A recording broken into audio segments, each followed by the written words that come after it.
You're listening to the Greeks Gridiron. Now here's your host, Ethan Hristodoulou. Good afternoon, everybody, and welcome back to the Greeks Gridiron. I'm Ethan Hristodoulou, and today, Wednesday afternoon, it is time once again to start looking towards week number 4 of the NFL. This time with a Thursday night matchup between the Seattle Seahawks and the Arizona Cardinals down in Glendale. So, plenty to discuss with a tough matchup between two division rivals that are jockeying for position in an NFC West that currently right now fields 3 teams above the 500 mark. So, good division, good teams, good matchup on a Thursday night football. I think there's a lot of intrigue on this one here, plenty to discuss and get into. So, as always, comment down below. Let me hear from you. Thoughts, opinions on this game, who's coming out on top.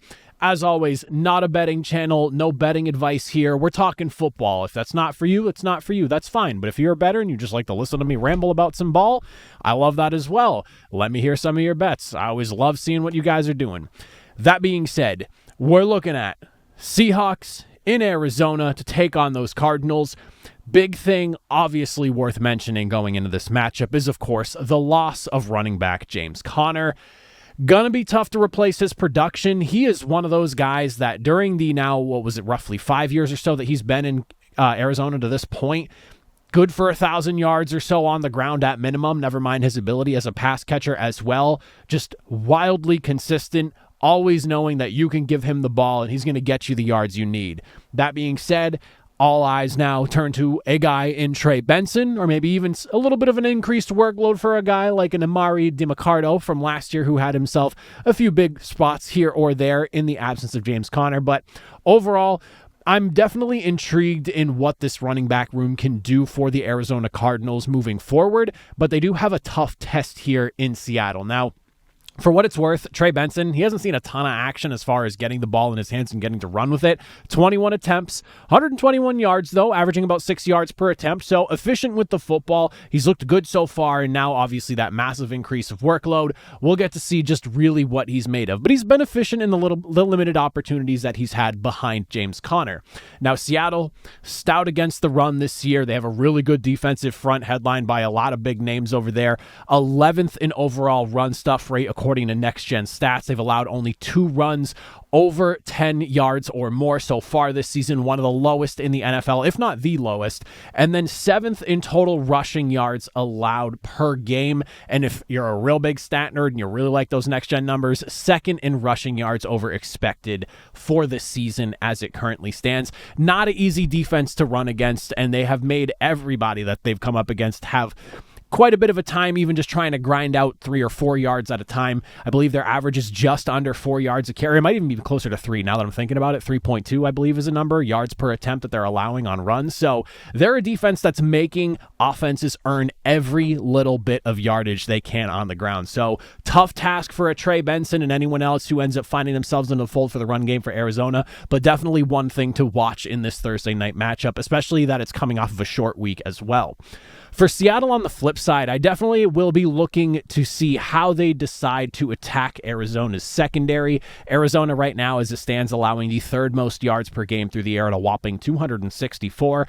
Obviously, cornerback Will Johnson has been missing time, and from the sounds of it, it sounds like he's going to be a game-time decision per head coach Jonathan Gannon's statement that he made on Monday, and based off of what I've seen from practice reports for the last few days here, it seems like it's trending in that direction. Now, that being said, when you look at what Seattle's been doing offensively, especially through the air, for Sam Darnold so far, and I am notedly and very openly not much of a believer in him. I obviously witnessed the season he had last year and that big career turnaround, but also saw those last couple of games. So there's a hint of doubt that sits in the back of my mind about him. That all being said, they've had some bright spots. They've had some not so bright spots from Sam, but overall, I would say it's been good to this point with him under center. He's had some good games. Last week probably being the best game he's had so far with the Seahawk on his helmet. So that being said, between that, how well he's playing, how well the pass protection has looked so far, he's actually seen the 2nd fewest pressures amongst any quarterback in the NFL right now. He's only been sacked 3 times as well, putting him right near at the bottom of the NFL in sacks.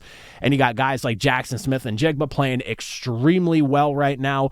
there's a good opportunity, especially if Will Johnson's not in the fold here, they could be picking up some mismatches with Jackson Smith and Jigba. That being said, though, need to see more from Cooper Kupp. He has had other than like a strong week number 2, not much of a massive impact for the Seahawks team. I obviously know JSN is the number 1. Cooper Kupp's the veteran complement to him, but you would like to see a little bit more from him there. And then maybe we look for a guy like a Torrey Horton, who last week obviously exploded onto the scene. For those not in tune with what's going on in Seattle, had himself a big game. Be curious to see if maybe some of that can find its way into week number 4 on this short week as well. Maybe that was his opportunity to find a little bit of a bigger role within this offense.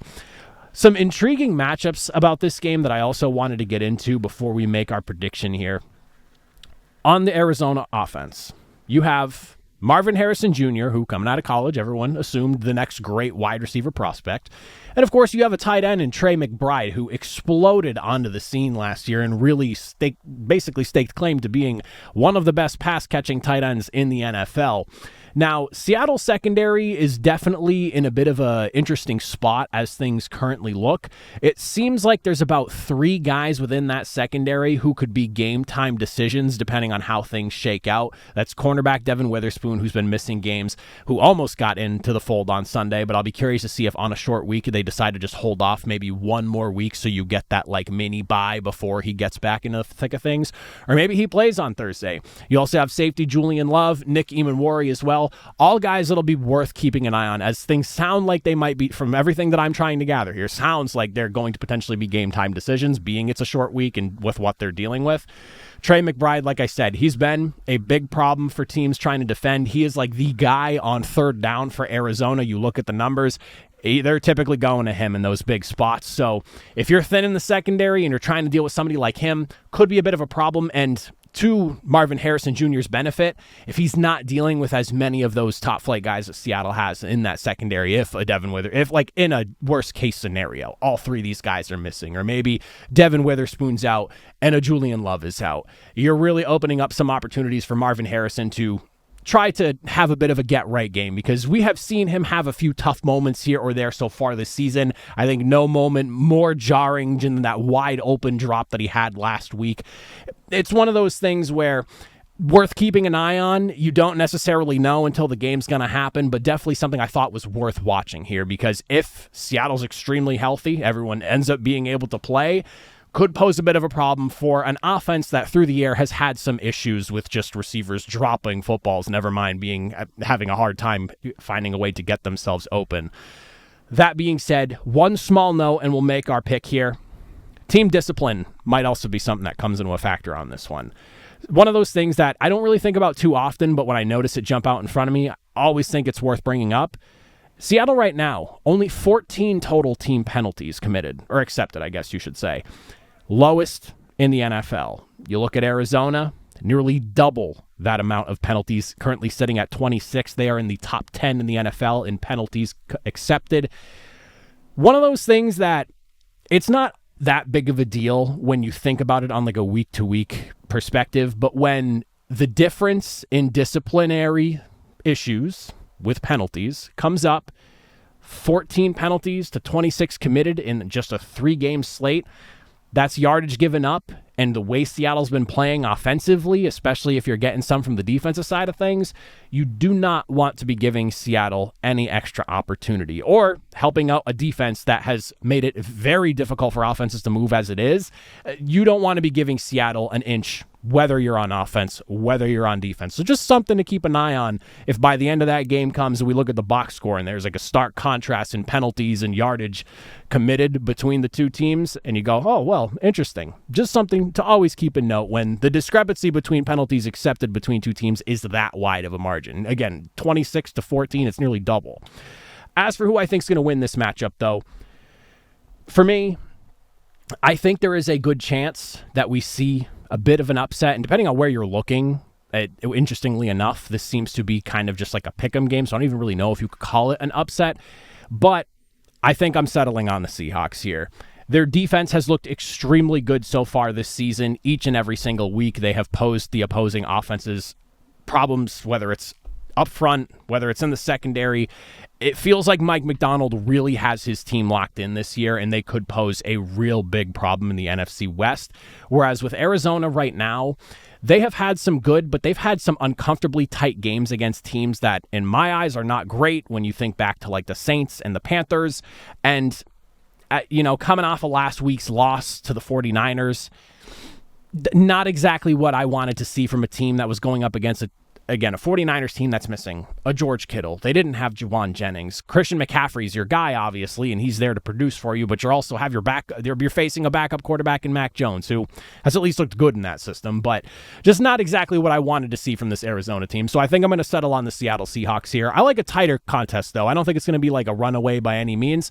23-20, battling for positioning within the NFC West, but ultimately a good game nonetheless. That being said, as always, comment down below, thoughts, opinions on the matchup, anything that you want to point out that maybe I didn't bring up in this game here, always welcome to do so. I try to keep these a little short, don't want to be too long here. Coming off a couple of back-to-back 10-6 weeks, so we'll see how the rest of Sunday's slate plays out. I'll make those predictions on Friday, so make sure you're subscribed so you don't miss out. But as always, if you made it to the end, I greatly appreciate it, and I'll see you all on Friday afternoon for Sunday's slate of games.